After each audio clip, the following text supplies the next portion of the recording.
Welcome to 90 Day Fiancé Before the 90 Days, Season 6, Episode 8, Misunderstood.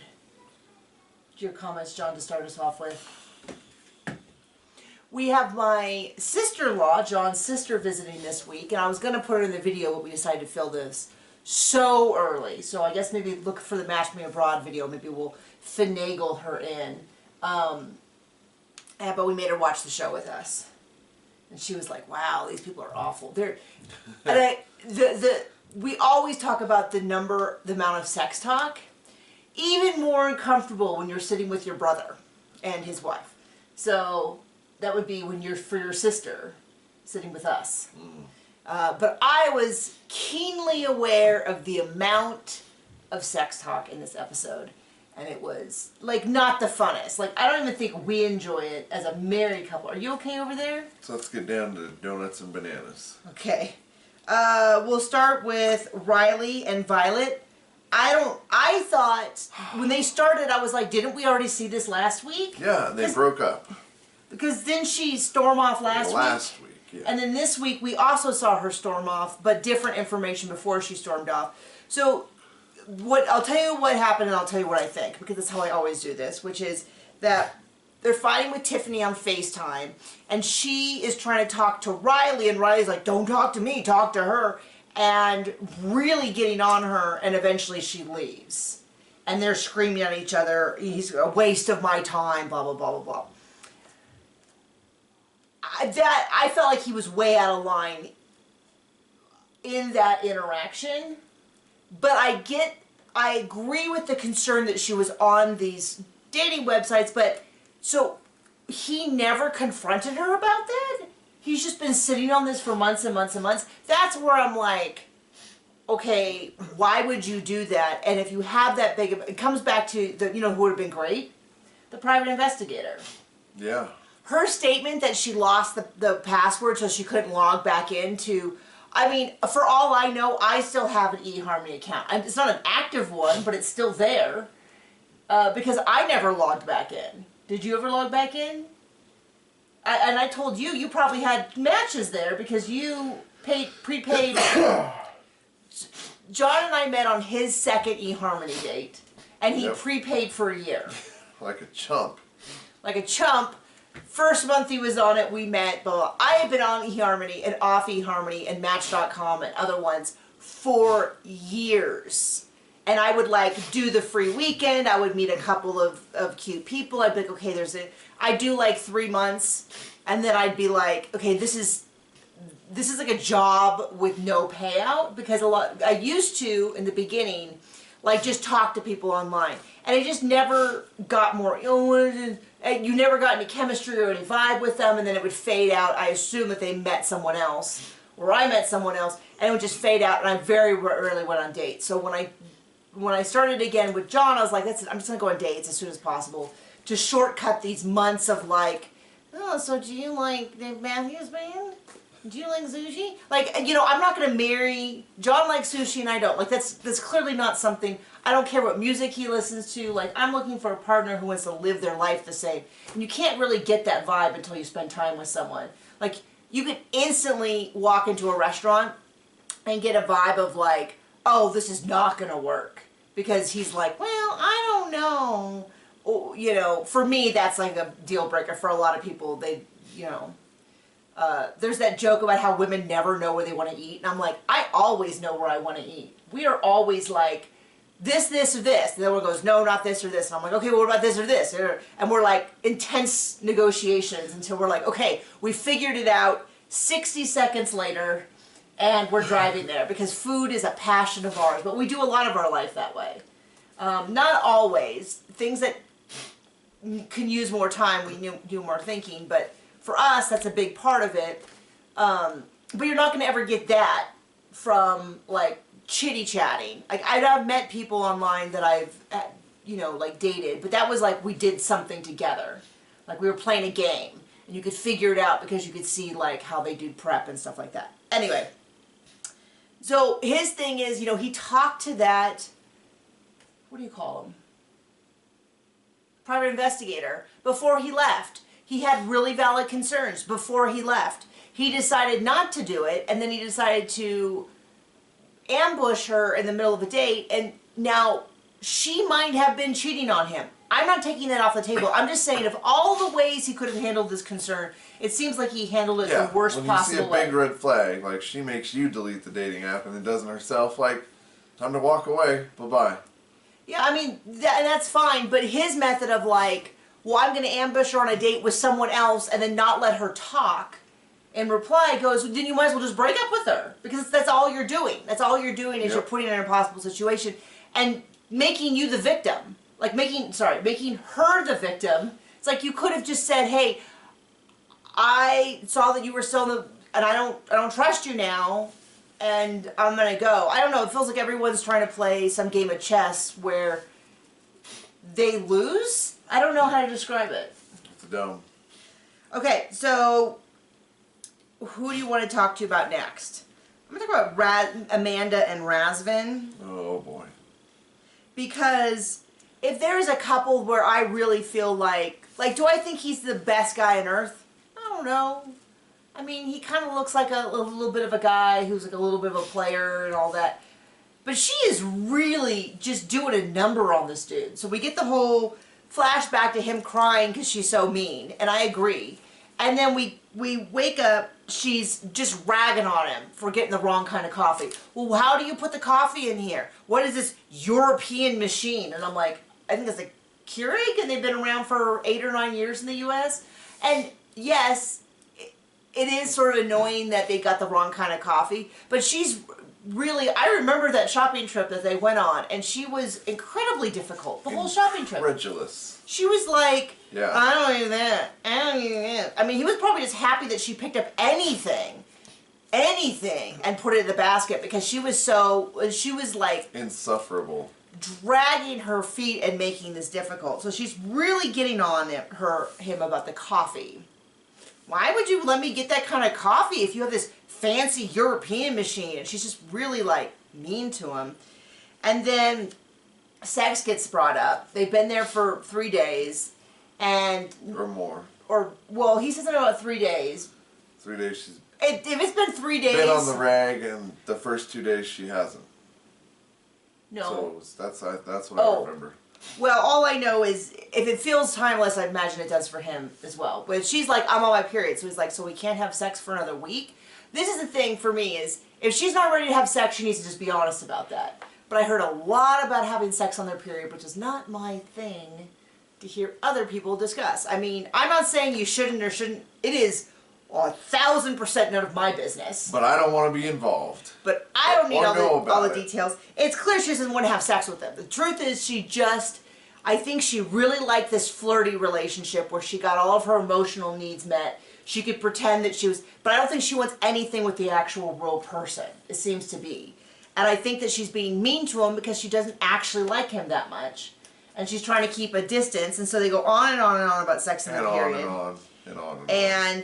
And then once they settle that she's not going to have sex and she doesn't want to talk about it after talking about it for a long period of time, she's like, I really don't like that swimsuit you bought me, so we need to go return it. And I was like, like she's, so they go back to the place, he walks in, he's like, hi, hey, this is the lady, and she's like, yeah, I remember,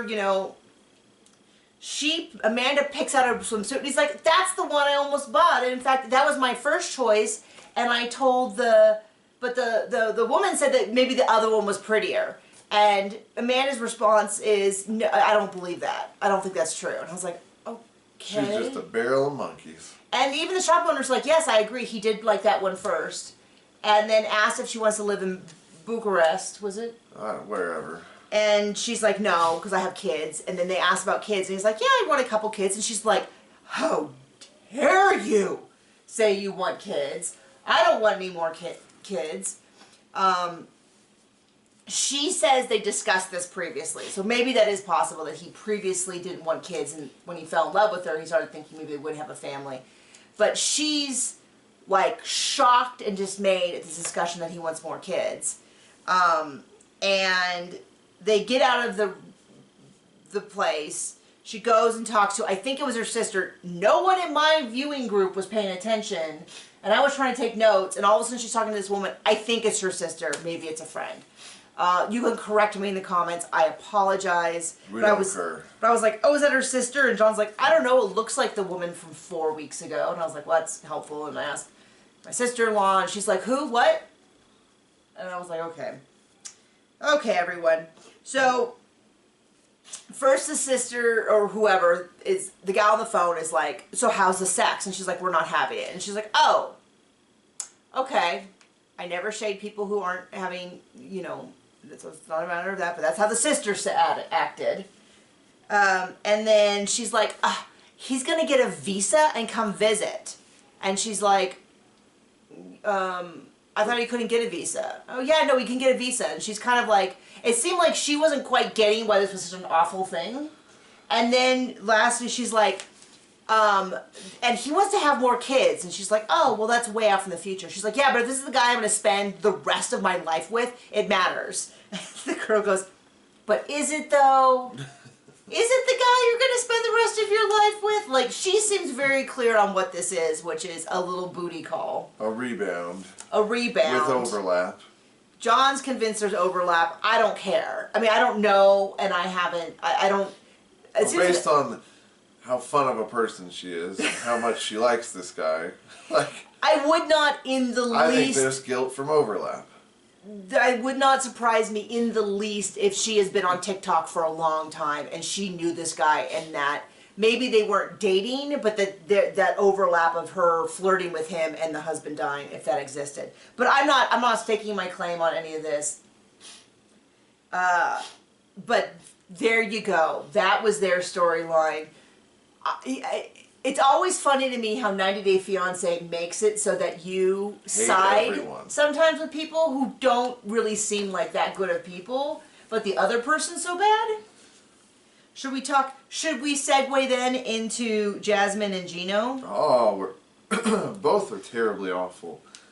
And so is the therapist. They have 1 week left of their visit. They're going to go to therapy. It looks like an English therapist, which at first I was like, why are they doing that? Then I was like, oh, duh, so I can listen. Because all of the quotes on the wall are in English, which I found surprising because they're in Panama. But then I was like, oh, but obviously for the show, they would have to pick an English therapist. I appreciate them doing that because I want to read all subtitles. So first of all, the therapist. First of all, I'm a little questionable of any therapist who's going to do therapy on one of these reality shows. But that's beside the point. She's like, hey, it's going to be one session. You're probably not going to fix anything, which is very fair. We get the breakdown. They've been dating for 2.5 years. They're now engaged. They've had sex 7 times. Which she says repeatedly. At first, this is my impression. At first, I thought the therapist was going to start saying this is all Gino's fault because of Jasmine. You know, because Jasmine starts crying about how when he doesn't give her sex, she feels unloved, and I'm like, she's played these games before. But then the therapist, after the commercial break, did seem to kind of catch on that, like, because Jasmine immediately launches into things like, because I was abandoned by my father when I was very young, when a man turns me down, you know, I feel abandoned and loved, and she starts sobbing, and the therapist seems very much like, well, gosh, look at this poor woman. And I thought, she's playing these games. Maybe some of that is a root cause, but that is possible, but what we see on TV is insane in response. And a lot of it seems to be like, oh, I know if I cry and sob about being insecure, people are very kind and loving and supportive. Because then like her first thing she says to Gino is like, well, Jasmine needs to have sex to feel loved, so you should have more sex. And I'm like, that makes me icky. Could you imagine that if the roles were reversed? And because he's saying, we fight all the time, she emasculates me, she makes fun of me, she's with her ex, and I don't feel very sexy and like I feel safe being intimate with her. If those roles were reversed, I would be like, yeah, that's totally legitimate. So she does not mention showing the nudes. Maybe the therapist would have felt differently about that, and I get that a lot of people have never forgiven him for that. I don't blame you. Because it's gross. Because it's gross and it's inappropriate, it's a lack of trust. You know, all of that. So I'm not team Gino here. I am just saying that to present Jasmine as her only concern is that she feels abandoned when he rejects her. And then she's like, oh, he made fun of my private parts. And he's like, I didn't make fun of your private parts. You were exposing yourself to me while I was trying to have a conversation. And I was like, yes, I love this part of your body, but we're trying to have a conversation about something. Which to me screams, and what we've seen is that she does what she wants, and then when someone calls her on it, she's like, let's have sex. And I imagine that works for a lot of people. I don't know why in the world she picked the one guy that doesn't work for. And then, by the way, I don't think that works forever, but it seems to be a good stalling tactic for a lot of relationships. Would you agree? Because I hear that, having watched many seasons of Marriage Boot Camp and marriage couples therapy, that there seems to be a common dynamic that we see in a lot of these couples, which is they have a fight and then they perlate it to sex, and that works short term, but unfortunately it doesn't work long term. Because you can't just always have sex and then afterwards the problems are still there. If there are arguments about family or the house or money or infidelity, they're still there. Doesn't the therapist say something like, so you can't make somebody else deal with their problems or something like that, and then they go, so Gino, what are you going to do when Jasmine gets like this? And it's like, didn't you just say the opposite of that? Like, yeah, well, she's very much like, you have to focus on what you can do, so how can you make her less crazy? And I was like, I don't know that anybody can make her less crazy. Like, what? Because then Jasmine starts screaming about how he doesn't pleasure me, he doesn't please me, and the therapist was a little bit like, okay, you can't live a life of vengeance and revenge. And I would be curious to hear how the whole thing went. I mean, except I don't need to hear that much detail. They probably had stuff they couldn't even put on TV, which would be shocking. And the ex gets brought up, and then she's like, okay, so he doesn't like it that you are hanging out with your ex. What can you do to assure him? And it really felt like she was going to say, okay, I'll no longer talk to him. But it felt like she was waiting for him to be like, no, no, no, you don't need to do that. Because she was like, okay, fine, I will never, ever, ever, ever speak to him again. And I kind of it felt to me like she was waiting for him to be like, okay, no one said you can never, ever speak to him again. I was just saying to do, but he didn't say that. What is this? Oh, I'll stop seeing that. And so I feel like they left this appointment with no actual compromise or anything being done. I don't get, okay. Because you can't fix crazy. Well, I didn't get what he wants because and this is awful, but I have seen plenty of guys who have been with someone crazy and unhealthy because the sex was good. Clearly, he does not enjoy the sex that much if he's doing it 7 times in 2.5 years. And we know that like 4 of those times were from the first 90 Day Fiancé season, unless they were lying. Because at first she was like, oh, I did this many times. Of course, it also calls into question what counts as sex, which I do not care in their sex life. Yeah, we're not going to have that discussion. That discussion is not being brought up, but it is a factor. He got his pencil wet at some point. At 7 times. 7 times. He's still got like, you were talking about a pencil sharpener? He's still got many, many sharpens left in that pencil before he gets down to a nub. Do we know that? I don't know. But upcoming episodes talk about him wanting a baby. And so maybe he just sees her as this gestational carrier. Adoption's cheaper. Well, it's like, the last thing, I mean, I cannot imagine co-parenting with someone that I can barely imagine co-parenting with someone you really, really love. Like, it's really hard. And I think co-parenting implies that they're separated, so I don't know what you call it. Like, us raising a child together is hard. We have conflicts about that.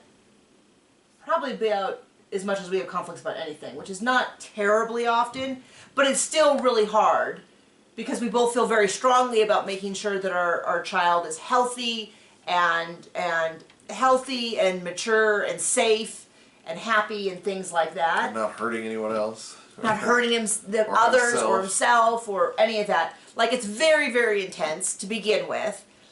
let alone to do with someone who you fundamentally disagree on every single factor on earth, seems crazy pants. And then I mean, certainly there's a part of him who's thinking it's not going to last, so you're going to have a child that you barely get to see? That she would absolutely take that child back to Colombia. To Panama? Yeah. So, but I guess we're going to get to that. There's no part of this couple that I find that doesn't give me raging anxiety. Some people are like, oh, she's really growing on me. I'm like, oh, she can grow on you. Keep me clean. Like a tumor. So then we kind of get into the big three couples. Do you have a preference? I don't care. Let's save that because that's the only decent people. Okay, we'll save the decent people. So we'll do Meisha and Nicola. This is such a hot mess. So they go to a Catholic village where we see his church and his best friend forever, BFF, Wassam. It's a Byzantine church. It's a gorgeous church. It's like what I picture when I think like. So we've always gone to evangelical-ish, non-denominational-ish, very California-style churches. And they're always like big square buildings with industrial carpeting and chairs, huge parking lots. We have a full band. The church I grew up in had a full orchestra. But I went to the youth group, which always had bands, and you had bands. And our current church has like a really nice band. We have a number of people apparently who are savant musicians, because we've got like a guy who sometimes plays, who can play every brass instrument. Every song he's playing a different instrument. Multiple singers, keyboards, 2 guitars, bass, drums, a second set of drums that are like... So not completely led by a priest, like it looks like this little church is. But so anyway, my point is that I've never worshipped at a church that looked like that, but that is the kind of church that when I walk into, I go, that's a church. Now that's a church. That is a church. Churchy church. I don't know if I'm making sense, but there you go. You want to get into some of my religious stuff, there you go. And they're going to be Wassam, and she's curled up with this stray cat. I love cats. I love kitties. I would not pick up a stray kitten and like she's like nuzzling it around her neck and kissing it. Now maybe that makes me a bad cat person, but all I'm thinking is fleas and worms from stray cats. Stray cats. Now maybe that's he lives in the neighborhood or something, in which case she's accosting someone's pet cat. But my first thought was, it's the same with a puppy. Like, I would rescue a puppy, I would rescue a kitten. If we had a kitten show up at the door and then it didn't belong to any of the neighbors, I would, the first thing, take it to the vet. Get it treated for parasites and fleas and give it a bath. And I would love it and be very kind and gentle to it. But her, like, nuzzling, like, she's rubbing it all over her and all over her clothes and kissing it while, you know, she's finally meeting his best friend. Like, she's been the whole time, justifiably, complaining about the fact that his family doesn't know about her, brother doesn't know, mom doesn't know about her, but she's gonna meet the best friend who does know about her, and she's like all rolled up with this cat, and I'm a little like... It's weird. I mean, it's weird. I mean, it's when he said like, oh, she's talking to a cat, I was like, that's not that weird. She's probably over there like nicely petting it and being like, oh, you cute little kitty. And then they come over and she's like, and then she like puts it on the guy, and then she's like, I'm like, is she gonna take the cat? Like, what's happening? So that was a little weird to me. And she's like, oh, I really want to meet your wife. Finally the cat's gone. And he's like, well, she's home with a baby. And Nicola immediately launches into, oh, you know, they're like, oh, how was the room? Oh, it was beautiful, but you wouldn't believe it. How did he describe it? I mean, it was just... The room looks like a football field or something? I don't know. A jungle? But instantly, a jungle, he and he was putting Tarzan. her down to his friend, and it's like... It just seems like he isn't into her. And the vibe I got from the friend was, this is incredibly awkward. Because he's like, it was like being in Tarzan, and it took me a while to realize he meant because of all the clothing. Because when I think a lot of clothing, I don't think Tarzan, I think warehouse, a department store. Like, so that wasn't clear. I'm not totally 100% sure if the friend knew what he was talking about. Because it was a little unclear to me at first. The wife shows up, stunning woman. They shake hands. The wife looks like I left the baby for this, because it's definitely like this, like super, like he is just, you know, she's annoying, she talks too much, she brought too much clothes, and I feel like, and I'm probably projecting, the friend was thinking, oh, yep, this is my friend who does not understand women and doesn't really get them, and seems to not like them. Seems to not like them very much. Seems to have a relationship with women that I would expect a 15-year-old boy to have, who like doesn't get, you know, and it's like she had a lot of clothes. I was shocked at how many clothes she has. Now, to be fair, she is on TV. Perhaps she cares about, and I mean like now, like she's on my TV right now, and she looks immaculate in almost every photo, so maybe she should have brought that many clothes so that she always had a new outfit. So that when she's on, I mean, maybe she's going to parlay this into a new TV job. I don't know. But, and then he's like, oh, she cries and there's so many tears. Oh, no, that was later on. Oh, then he starts complaining to his friend about how she wants to meet my family. Like, just, I mean, we've only been talking for 6 years and she wants to meet my family? Oh, geez. Like, what is going on? And I felt so wildly uncomfortable for the friends, because they just kind of look like what is going on? So then they leave, and she's talking to him, and she's kind of like tearing up, and he's like, what is with all these tears? You know, and she's like, normally you would comfort people, and he's like, so you want to hug? She's like, no, I don't want to hug now.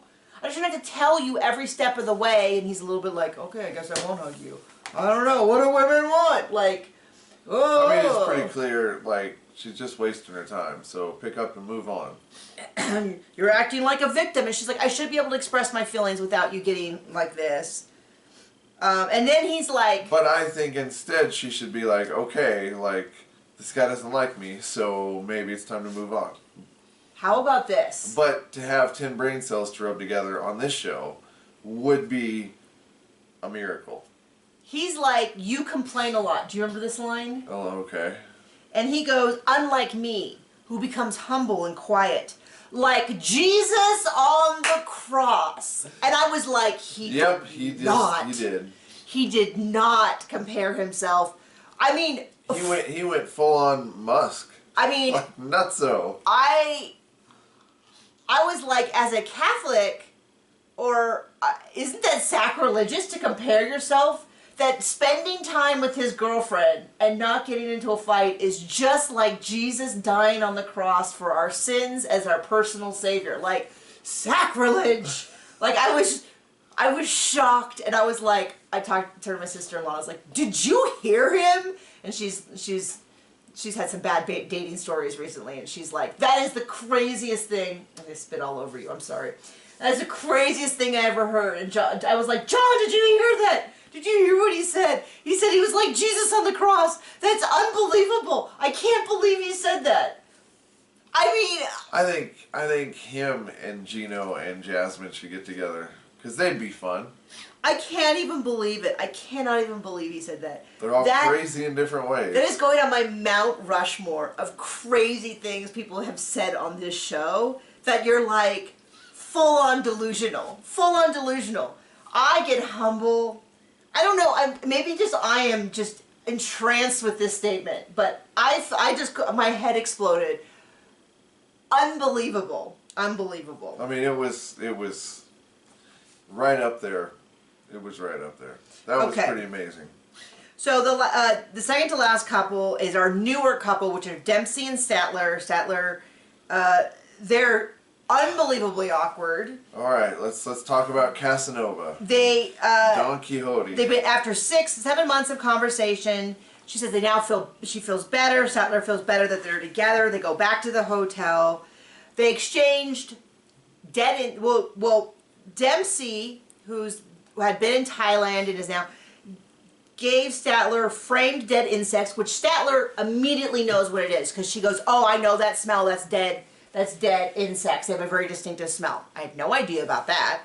It looks like a fancy leaf, one of those big bugs that look like a series of leaves. And it's a bug. And then another one that has like a scorpion and stuff. I was kind of surprised she could get it through customs to come back from Thailand with it. But then I remembered that when my parents went to the Amazon, I think. They brought me back like a lacquered piranha on a stick, like on a little like stand, and then my Great Dane ate it.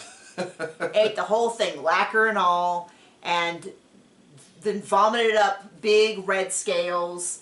And they also got me not the brightest of dogs. A necklace of anaconda, baby anaconda, like vertebrae on a necklace. I still have that with some local indigenous beads. So apparently you can bring back dead things.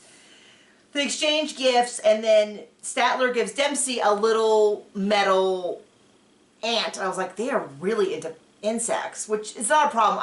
I'm into rocks, gems, minerals, fossils. So I'm not like, it just, are they both into insects, or did Dempsey get Statler insects because Statler's into insects, and did Statler get her a metal insect because Statler's into insects, in which case maybe she should have gotten something that Dempsey was into. It does seem like that's the case. And then Dempsey's like, I'm going to take a shower, and Statler's like, alone? And she's like, yeah, alone. And then she kind of interviews that and then she tells us, or tells them, there'll be no sex tonight. She's like, we just met in person. Fully support people moving on their time frame. This is not judgment. I got to be really clear about that. So next morning, post-coitus. Yeah, so the next morning, well then, heartbreaking to hear interview is Dempsey saying that because Statler is so experienced and she's worried that if Statler doesn't get what she wants, that she would leave Dempsey, they did have sex. And I was like, oh, that is wildly unhealthy reason to... Sounds super healthy. To engage in those acts is out of just fear about losing someone. I'm not a sex expert any way, shape, or form. I'm not pretending to be. I don't consider myself to be particularly, as a non-professional therapist, to be very educated in this topic. But I do know some red flags, and it seems like saying I engaged in this kind of stuff because I'm worried about losing my partner seems like huge red flags. I know what happens all the time. And then we get a lot of details about it. We get a lot of details about... Well, first off, they tell us the first kiss was awful. It was all teeth and all this, and I was like, this is... The whole... Following the admission that she did this because Statler's more experienced and she doesn't want to lose her, everything that followed...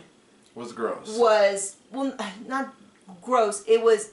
For me, it was awkward and uncomfortable because I saw it all through the lens of her doing things that she was already not ready to do and didn't do by choice, because I'm really wanting to. So then hearing a lot of details about it felt very much like, ooh, maybe you could at least be a little discreet about it? I don't know. So we got to hear about her being vegan and this and that and waxing and all that, and I was just like, it doesn't bother me that they did it, I just don't need to hear about it. Which is oftentimes how I feel about many things in other people's personal life. If it's, two consenting adults, and that's not really my business in most cases unless there's abuse. We don't need to be involved. It's not really my business if there's abuse, but I do feel for people when there's abuse, like that there should be protections for that, for lack of consent, things like that. But, that's their business. So they pack up from the hotel, they get an Uber. We don't see much between the time, because they don't arrive. She lives 2 hours outside of Manchester, and it takes them, the way they presented it was it took them all day to get there, because they arrive after dark, the day after they had the hotel. So I don't know what they did the rest of the time, but she lives in a caravan, which is near... They call them that there. I dated a guy in England, and we went to his family's caravan, and it was just a trailer. It's like a trailer. His had, running water and everything. But Statler's really worried about the caravan. And I don't quite get it, because when she arrived, she found out there wasn't working plumbing in there. But before she arrived... Also, she described it as, I live very off-grid, is what she said. Okay, that would be... But there is electricity. There's electricity and stuff like that. And it is small. So I later on pieced together why she's so concerned about the caravan, is that she is planning on moving in. Dempsey does not know this, but she has told us and the camera repeatedly, many, many times, that she is, if things go well, she is planning to move to the UK and to move into her caravan. And Dempsey has not indicated that that is what she wants to do. So they drive 2 hours to Manchester. The dad doesn't, this is the other thing. Dad doesn't know that they're romantically involved. I'm like, so does Dad think that her good buddy and a film crew are visiting from the US to watch their friendship blossom because they're good friends and buddies? Like, I feel a little weird about, like, this is a reoccurring theme with 90 Day Fiancé, that their families don't know about it. But when they tell their family, hey, a show's going to be coming filming them, what are they telling the family? Like, this is what I need to hear to tell all. When Statler came to visit you, Dempsey, and you said that your father didn't know, what did you tell him about them filming? Did you just not tell them you were filming? Did you tell him that it was because you were such good friends, and it's a show called 90 Days, 90 Day Really Good Friends? Like, best buddies? Like, what is going on? So, Dad doesn't know, and Statler's like, well, this is a problem because I'm going to move in soon. They go and they see the caravan. It seems very well appointed. Although it was funny because she's like, this is the guest room, and it's kind of like a big walk-in closet. But what was funny to me was not the size of the room, because, that's what she has, is that she put so much stuff into this room. She's like, hey, there's barely space to even get into bed. I'm going to put 4 large baskets right in this space between the wall. Like, the space that you could use to stand in to, like, put your pillow down, instead we're going to put 4 large baskets. It was very cute, but extremely unlivable with, and she's got like a huge full-length mirror in there. She'd have to stand on the bed, realistically. She'd either stand with her nose touching the mirror or stand on the bed to use the mirror, so it felt like maybe the best way to decorate that room was to like posters and nothing else, something on the ceiling.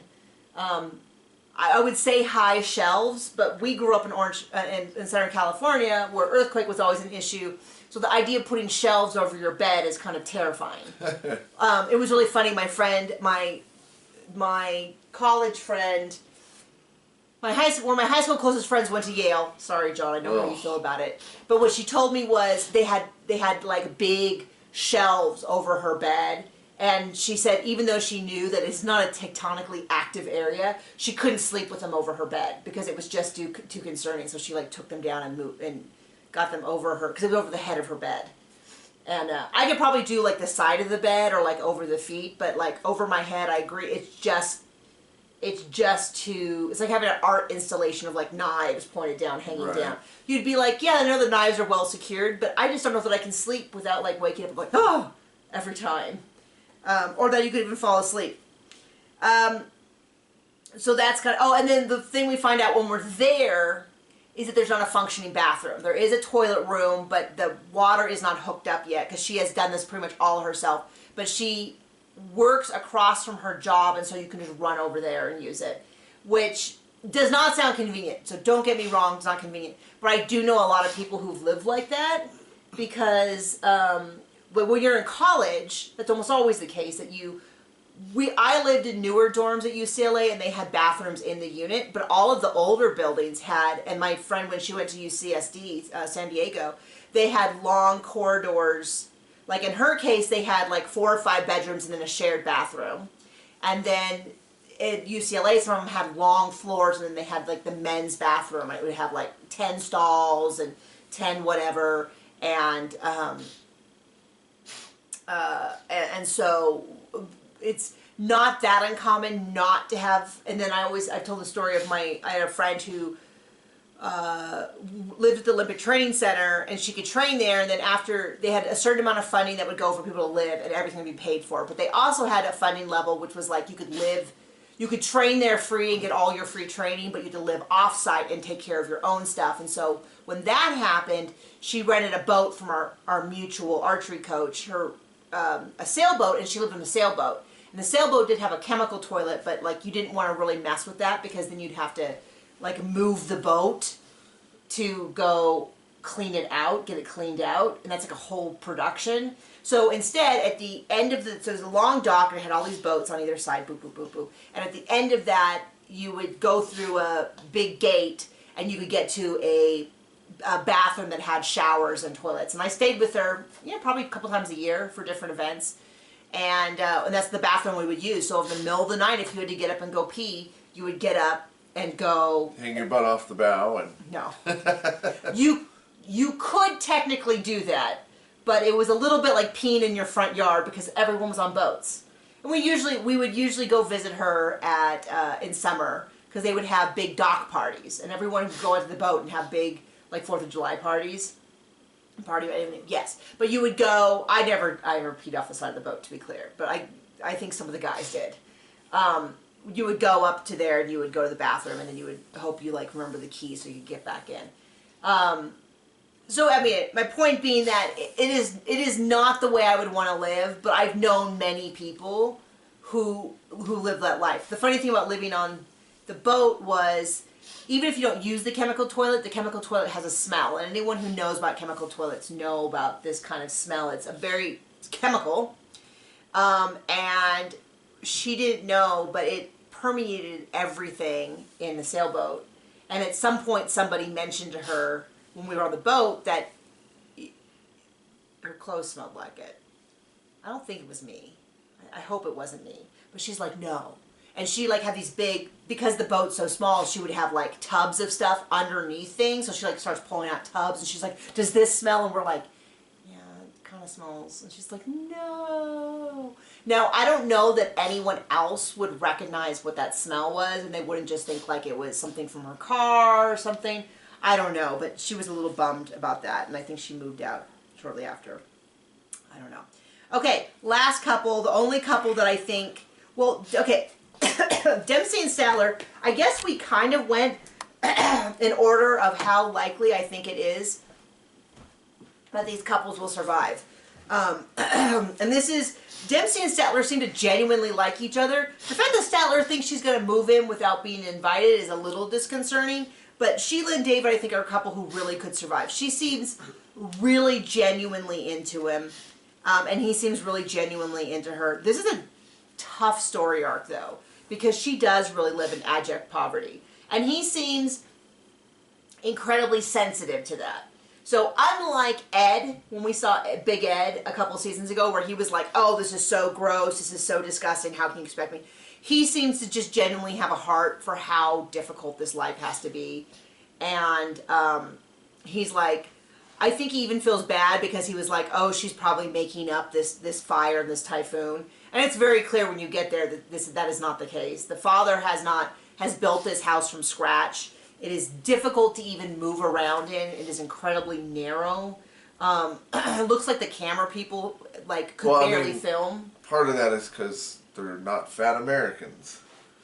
Oh, that's true. Well, it's not even him fat, and he had a hard time moving around. And her son kind of had a hard time moving around. He's 12. So he's a little nervous about this. He's nervous about meeting the family. So he gets an ASL translator, which I was surprised they could even get, because they had to get someone who speaks American Sign Language.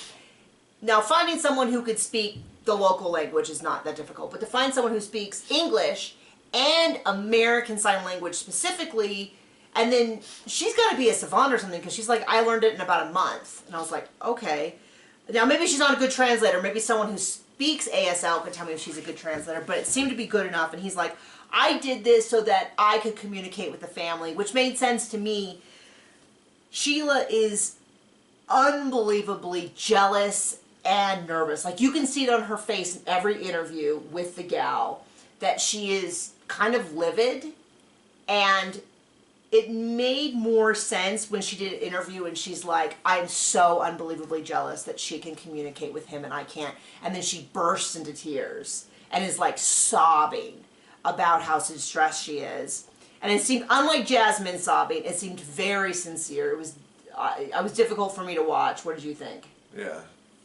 And they're like, well, and the producer's like, do you need to talk to David about this? And she's like, no, I can't let him know. Like, I don't want to. She's very, very upset. They get to her place.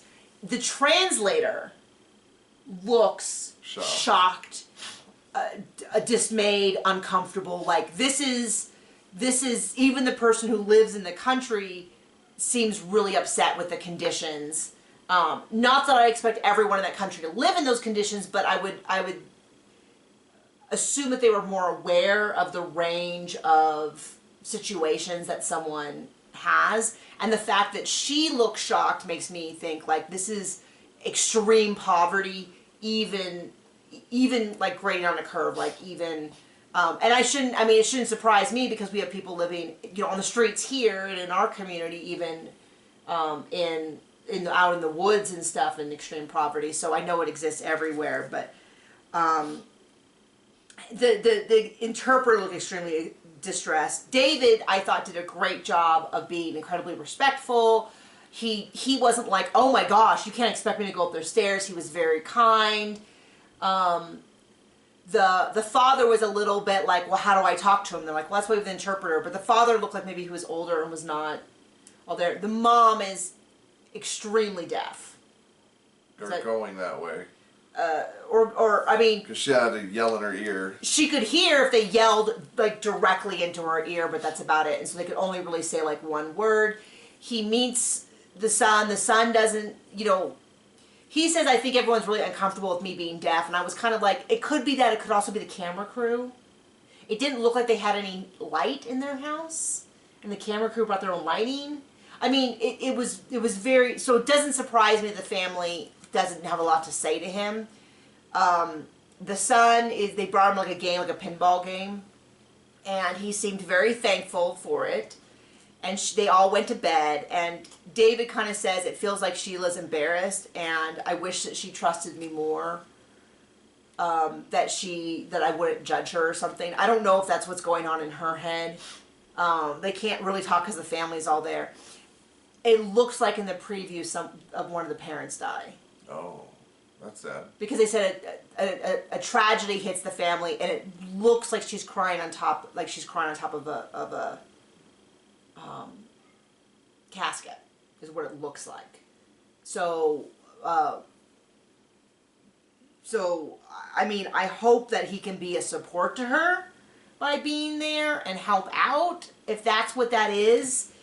We don't really know. We just know that an unbelievable tragedy happens soon. They don't have toilets. They use like a chamber pot. He said everything smells like feces and urine. They have a small bucket. And she says, this is where we're showering. He's like, okay, we'll do that tomorrow. Yeah. Like, I'm really impressed with how he handles it. I don't know that I can think of a better way for someone to handle it if they are not expecting that. I would like to say that I could be as gracious and handle it as well in that circumstances, but I think it's also reasonable to say that I might not.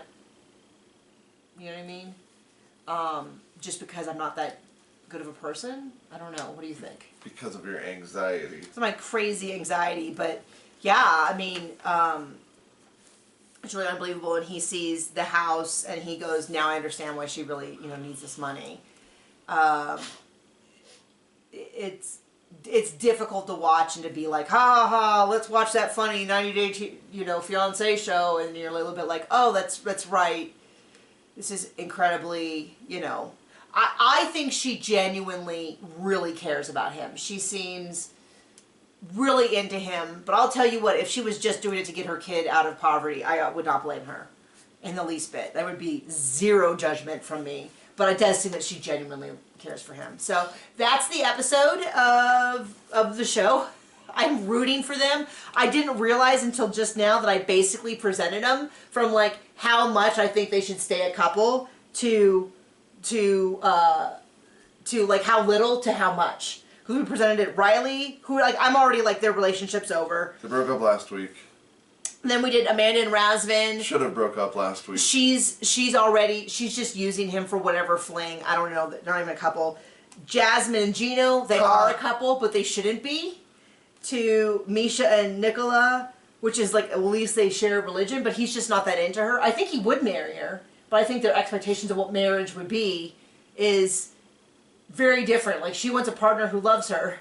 And he wants a servant. I don't know what he wants, yeah. And then Statler and Dempsey, they seem really into each other, but Statler's holding a big secret to Sheila and David, who I think actually could work. she could learn ASL, you know, especially if she did come to America, she could probably, her and her son could probably learn quite a bit of ASL. In a month. Yeah, reasonably quickly, because they do speak English, and so, and there's a lot of resources, and so I think that'd be really helpful. So, there you go. We will see you later. Bye-bye.